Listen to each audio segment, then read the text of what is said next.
BBOR, Black Box Online Radio, coming to you from West Virginia. Black Box Ned 88 on Instagram for the bonus podcast.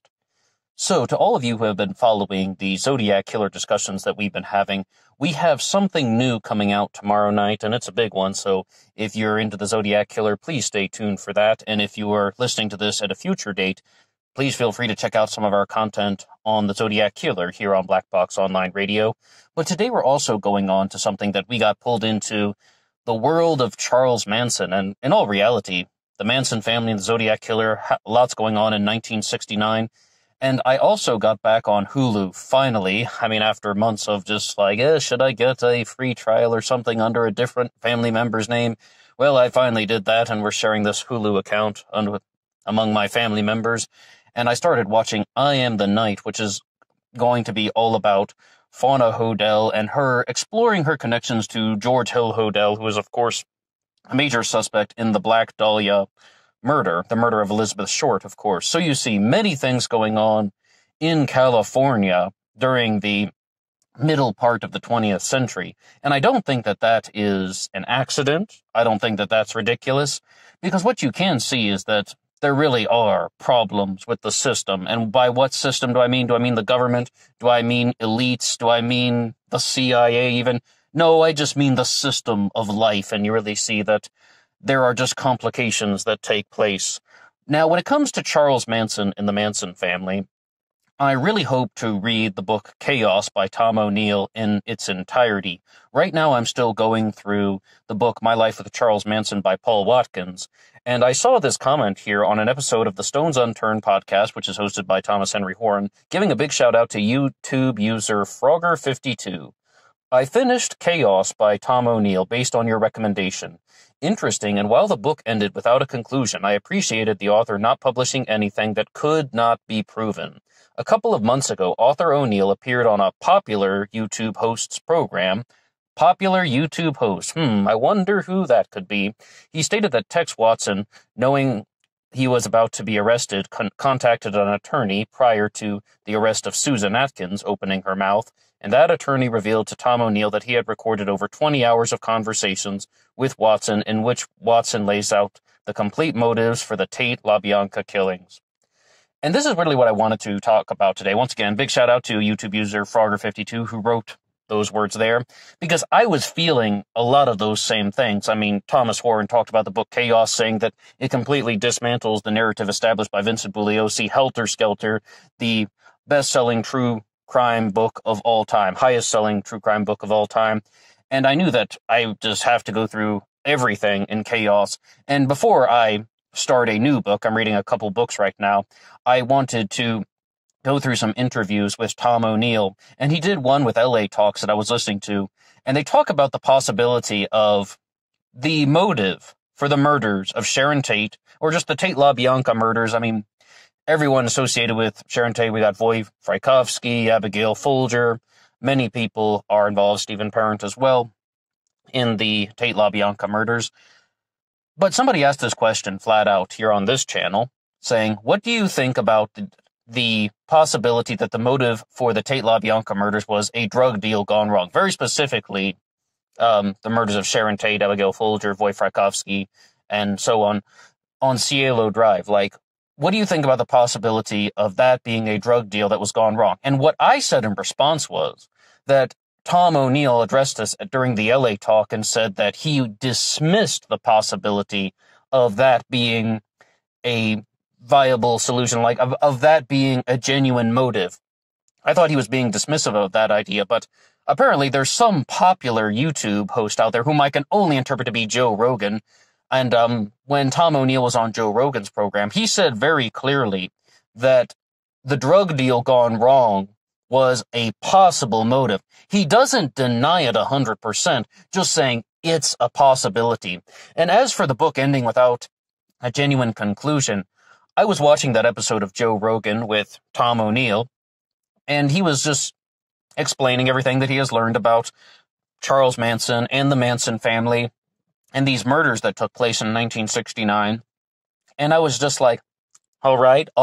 Oh, 1 hour's gone by. Wow, really, that was fast. Okay, 2 hours has gone by. 2 hours and 45 minutes. All right. I'm just listening in. What is he going to say about the motive for the murders of Sharon Tate and her associates and her friends? Like, what is the motive for the Tate LaBianca murders? And he flat out said, 20 years of looking into it, he does not know. He just said a flat out, I do not know. And there is a genuine sense of, well, it's something refreshing to hear about somebody who isn't just going to speculate and say something that is not proven. Although I was listening to a recent episode of the Stones Unturned podcast, and Thomas Henry Horan was saying that he dismisses the drug deal gone wrong issue as he just says that he does not believe that. And one of the things, though, that Tom O'Neill brought up does go inside with something that Thomas Horan claims that we're going to talk about in a second. And it's that Vincent Bugliosi told Tom O'Neill something that was supposed to be off the record, but of course it actually ended up becoming very important to the discussions, and that there was a camcorder that was found after the murder of Sharon Tate, and the police looked at the tape and said that it was just Roman Polanski and Sharon Tate making love. Roman Polanski, the famous film director, of course, Sharon Tate's husband, that the tape is just of them making love. But in reality, the thing that Bugliosi told Tom O'Neill was that it's Sharon Tate being forced to have sex with two men against her will, and that you can hear Roman Polanski in the background behind the camera, and you can hear that Roman Polanski is definitely the one filming it. So that is something there. And what Thomas Horan was saying, that Charles Manson was very heavily connected to private pornography. And, he has this ranch. I mean, it's not his, but he's on the Spawn Ranch. He has many women around him, many women in the Manson family, and he is interacting with many people in the music business, the music industry. So you have lots of connections, and you have lots of women who are going to do sexual favors for people. It's not so crazy that Charles Manson would also have connections to private pornography. And another thing that is possible is that Susan Atkins, we did a whole upload about her and her parole hearings, and they talk about how she actually could have been a performer in many of these private porno films for the California elites, or people that were close to Sharon Tate, even just mimicking Sharon Tate's appearance in full-blown makeup and doing her hair the way that Sharon Tate would look. It's possible that Susan Atkins would do things like that. So the thing that really just stood out to me was, number one, is there something connected to sexual services being provided to California elites who are connected to the music industry and the film industry? And is there something like that went wrong? But I mean, when you listen to somebody like Tom O'Neill, who spent 20 years writing the book Chaos, and he's just like, I don't know what the true motive was. Is it possible that some people just really had like a case of mass psychosis or something, where they were doing some type of drug that really fried their brains? Now, I don't really like Joe Rogan too much, and I mean, I shouldn't even say that because I don't watch his show anymore. I mean, the way I responded to somebody when they asked me, well, like, you must watch Joe Rogan, right? And I said, well, not exactly. Half the people I follow on Twitter have been on Joe Rogan, and I see their little segments that they post, and absolutely, I have some interaction with him. He's perhaps the biggest podcaster on YouTube, and his stuff's available in other places. I mean, I shouldn't really say that. I have no idea who the biggest podcaster on YouTube is, but there's some very, very precise nitpicking issues that I have with him, and I don't even want to get into that now. But one of the things that he proposed was, he was just simply saying, it appears that the members of the Manson family had brains that were so fried from LSD usage and like their bizarre behaviors, giggling and laughing during the trial, LSD as well as other drug use. And this is absolutely true in the case of Tex Watson. But were they so far gone that they were just in disoriented states, and they were neurologically impaired to the point when they just had an episode of mass psychosis? I mean, we can speculate in this far off corner of YouTube, but what I think that I really wanted to know about Charles Manson and from Tom O'Neill was Charles Manson a CIA informant? And when you're looking at some different sources, to get away from Chaos and the Stones Unturned and Joe Rogan for a second, when I'm reading the book, My Life with Charles Manson by Paul Watkins, someone who at one time was one of Charles Manson's right-hand men, because he had many: Bruce Davis, Tex Watson, Paul Watkins. He claims that for a time he was Charles Manson's right-hand man. his narrative is the exact same thing that what Bugliosi is talking about. Every sort of generic thing that you're going to think about Charles Manson, it's right in there with, there's just that. Like, there's this guy who generates a following. He gets people to go along with him, and then he wants to be a musician, and he doesn't get the possibility to do so, and he gets really angry. I mean, all of those things are just coming into place. So I'm like, well, wait a second. This isn't only Bugliosi talking, and this isn't only the prosecution talking. Well, who do we believe? When I was listening to Tom O'Neill, he said very clearly that he had a conversation, not with Bugliosi, but with Stephen Kay, one of the other prosecutors, and the prosecutor that did the parole hearings. You'll hear Charles Manson say very clearly, Stephen Kay is from his mother. And somebody left a very insightful comment saying, why is that funny? I'm not sure. But anyway, Stephen Kay had this meeting with Tom O'Neill, and they reviewed the events of what happened after the Tate LaBianca murders. And he said that Stephen Kay just had one of those moments where he puts his face in his hands and realizes that they got many things wrong. They got many things wrong about the narrative, particularly that Terry Melcher, this producer who used to live in the house where Sharon Tate was with her friends, he met up with Charles Manson at least 3 times after the murders. So he went to the Spawn Ranch and he met with Charles Manson and all sorts of things like that. And I have to stress, I haven't read everything in Chaos. I will like to read that in its entirety soon. So if Tom O'Neill doesn't want to speculate, I don't want to speculate either and say some things that I might not be able to support. But the whole point is, it really seems like the official narrative and the official story has some giant holes in it. And it's really good to try and learn as much as we can about this type of material. But with Tom O'Neill, he is clear as day when he just says, the situation is not clear as day. It is unclear about all of the actions that happened. And even Charles Manson has passed away. This is a big issue that we deal with in the Zodiac Killer mystery. I mean, are we ever going to get definitive answers because so many people who are involved have now passed on? Well, it looks like the same thing is going to be happening with Charles Manson and his followers. Susan Atkins has also passed away. But what I would say, though, about going through some of this material is I also decided to check out Dr. Todd Grande's psychological profile on Charles Manson because we do some responses to his material on this channel. He talks about a lot of the same cases that we talk about. And he said some interesting things about Manson when he was saying just that Charles Manson was not charismatic. He was just very confident. And I was like, wait a second, what do you mean Charles Manson wasn't charismatic? It's like he was just, people still are followers of him to this day. You can pull up the clips on YouTube. People will just cut up some things from his interviews and they'll interlace it all together and they'll just make these Charles Manson compilations and they're like, oh my gosh, he's so insightful, he's so brilliant. And Stephanie Harlow had a response to that when she was saying that Manson was just some guy that would talk in circles, and sometimes he would say things that sounded profound. Other times it wasn't, but people would only remember the things that they thought sounded profound. Like the mind is kind of doing some very selective things, and that's why Charles Manson was able to develop a following. And also that he would prey on people that were very gullible and that were in the state that we called bent not broken, meaning that they've been through some problems in their lives, they've been through some tragedies, but they aren't so far broken that they're just going to terrorize the Manson family. They were impressionable, they were malleable, they could be shaped into whatever Charles Manson wanted them to do. And one of the things associated with this that also comes up in the psychological profile of Charles Manson is just about that, I really would just like to say, I thought that was a crazy statement, that he is not charismatic, just really confident. But then I began to think about the people that I've known in my life who were not charismatic, but just really confident. And almost every single person that I could think like that, someone who had a really nasty personality actually, but they were just so confident in themselves. What do? They would get people to follow them, or they would be like the kid at school or something that gets a bunch of people surrounding him on the playground or at the cafeteria and the lunch table. People are looking at him. People are laughing at him when he's doing something really silly, and not an ounce of charisma in those guys. And even in adulthood, you can see similar things, but they are very confident in their actions. And this ties into some other things about Charles Manson, of course, learned a lot of things about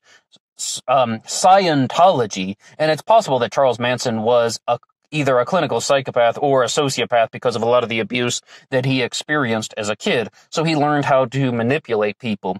I heard an interesting line from Thomas Henry Horan on the Stones Unturned when he said that Charles Manson, we got a lot of people named Thomas Horan, Tom O'Neill. Charles Manson was someone who could learn about you in 30 seconds. And this is also, I heard a similar thing from Stephanie Harlow when she's saying that that's how he would groom his followers. It's like he would learn about someone very quickly, just make a lot of observations about the person, and a lot of them would probably be true. Perhaps he was just making very general statements, and then he was able to say that these things are factual.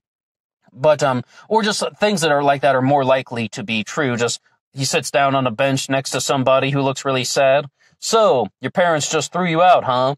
And then he would be able to learn a lot about them very quickly, like within 30 seconds. And then he could compose a song, like almost just freestyling it off about what kind of person somebody is. And this is one of the ways that he was able to attract a larger following. So you can see, though, that he is possibly, not possibly. He's very good at manipulating people. He is very good at attracting followers. He has a high degree of confidence within himself. It's possible he was a genuine sociopath who just had no conscience at all and only cared about his own excitement.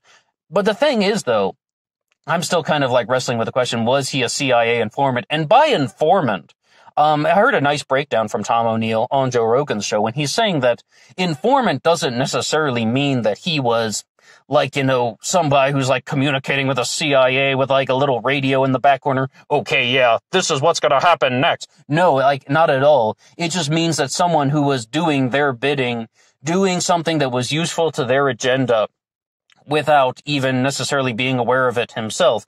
He could have just been going along with a CIA plan and completely unbeknownst to him. And it ties into a few other things about some of the mind control experiments, psychological warfare, and just showing that they can program kill bots. I mean, that's a bigger theory, but a lot of that stuff seems to be I shouldn't even say unproven. I'm going to read up more on that angle of this. I mean, you got to just think about some of this stuff like Charles Manson, a CIA informant. If that doesn't make you just think that everything you know about the world is a damn lie, I don't know what else would. I mean, especially when you look at some of the other alternative theories in the Zodiac Killer that could possibly involve the CIA as well. So the whole point is, this is a very complicated situation, and a lot of people are just going to be like, yeah, some guy was mad that he didn't get his record deal, and he was able to charm people. He wanted groupies like the way the Beatles had groupies, so then he would, he got this following, and he had people that would do what he wanted, so then he got revenge on the people in the music industry that didn't want him. I mean, what else is there to say? And the other side to say is that countless ulterior motives, and especially when you look at, just what the CIA actually does, and they really just hide in plain sight. Did anybody just notice that? The CIA hides in plain sight. They'll tell you about Mohammed Mossadegh, or you can just read about all of the things like, Operation Mockingbird, when Seymour Hersh told us all about MK Ultra, and we know that these things are happening, but hey, that doesn't really stop them from operating just because we know what's going on, and even in propaganda. And one of the theories that goes on with Charles Manson is really quite clear, that it's just the CIA was using the media coverage around many of the events in 1969 to send coded messages throughout the country and internationally. They had these media events that took place, and then the text in the papers that's the newspapers, mind you, would have these secret coded messages that the operatives will know how to interpret, and it can all be linked into some things like drug smuggling and drug trafficking, perhaps human trafficking as well. And then somebody like Charles Manson, in that respect, wouldn't have had to have any knowledge that this is going on. He is just some guy with a guitar who is able to get a crowd around him. Like, hey, this guy has a crowd around him. He seems really dangerous and not too bright. So, all right, let's just follow him, and then let's just make a story out of it. Then you can send this message around the world that is going to contain secret meanings that only certain individuals would know how to interpret. But that stuff's a little bit alleged, and I really want to know more about that. And like I said, it really seems like a lot of info is publicly available about the CIA, hiding in plain sight. And I really wanted to talk more about that stuff when I started this YouTube channel a couple years ago. I was just like, I really wanted to learn about the inner workings of the CIA, but that is a mountain to climb, actually. And I was really just, well, I didn't want to put out things that were not true. And, I mean, because first of all, you can listen to CIA operatives. I'm not former CIA, so I don't have a first-hand connection to it. And, I do want to study this stuff, but always remember, if you listen to me on this channel, it's coming secondhand. What do you think about Charles Manson? What do you think about the motives for the Tate LaBianca murders? And anything to say it all here, this was kind of like two-part thing. First, we're talking about how, number one, the Tate LaBianca murders have a motive that is unclear. Number two, some of the psychological things with Charles Manson, that he could be a clinical sociopath, as well as someone who is just extremely confident but not very charismatic, and he was able to attract a following through his own brashness and so on. And if you just have anything to say at all about the psychology of Charles Manson or some of the reasons why he did what he did, and I will reinforce the point that I have not read the book Chaos in its entirety, but I would like to do that very, very soon. Well, that's all for me now. Until next time.